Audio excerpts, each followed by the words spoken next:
dunidaba dhammaanteed jacayloo dabaaldegeen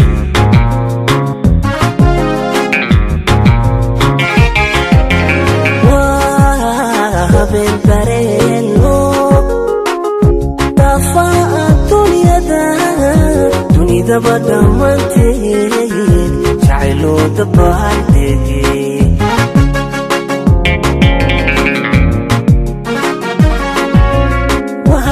daymada daawashada kalgacalka leh deeq laysu siin jiray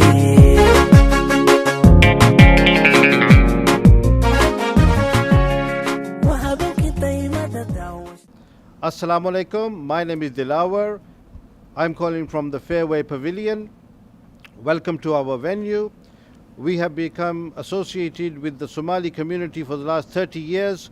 When our community arrived in the UK, we have become a pillar of support in helping and assisting any social projects, any weddings, any events. We have always been there for the community and we are always here for the community. This is your venue. Our venue is yours. We are you. So we are able to assist you in any type of event that you may have.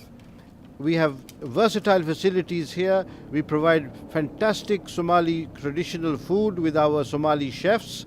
We also provide Arabic food. We provide Pakistani food. We have the amazing facilities here that we have segregated facilities. We have mahar facilities. We have facilities for prayer here.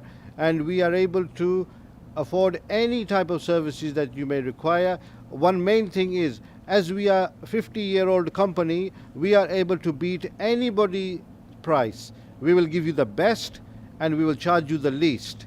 And we will guarantee you that there is nobody in and around this area who will provide you with a better service, and we will provide you with a better value for money as well. So I would like to thank Somali National Television for giving me the opportunity to pass my message to you.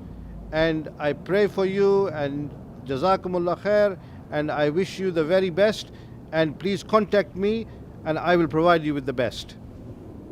Jazakallah khair. Assalamu alaikum wa rahmatullahi wa barakatuhu.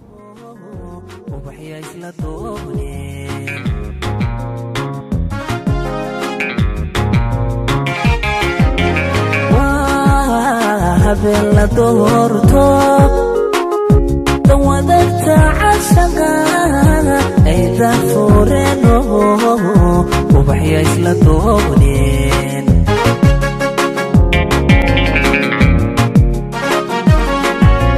wahabeenkii darajada labada istaneeya shamacay subaareen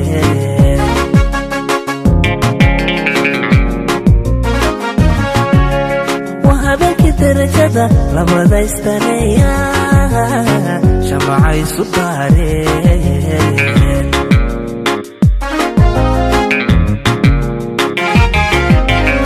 dhalinyarada dookhiyo dadka isku raaco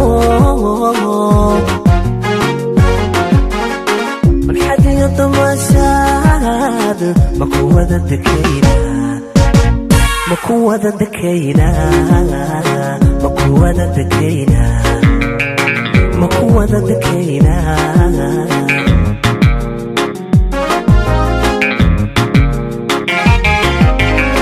dhalinyarada dookhiyo dadka isku raaco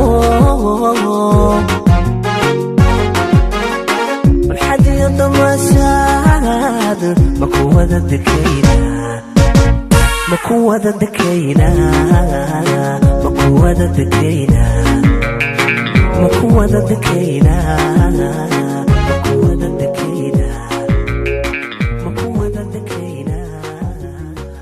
I'd like to take this opportunity by thanking Somali National TV for being here today, and they have been absolutely amazing, and it's just amazing that we guys are working as a community, as a part of one, everything is just working amazingly smoothly, as if we become one team and everything. So it's just amazing. I really appreciate that. Thank you so much, Somali TV, Somali National TV.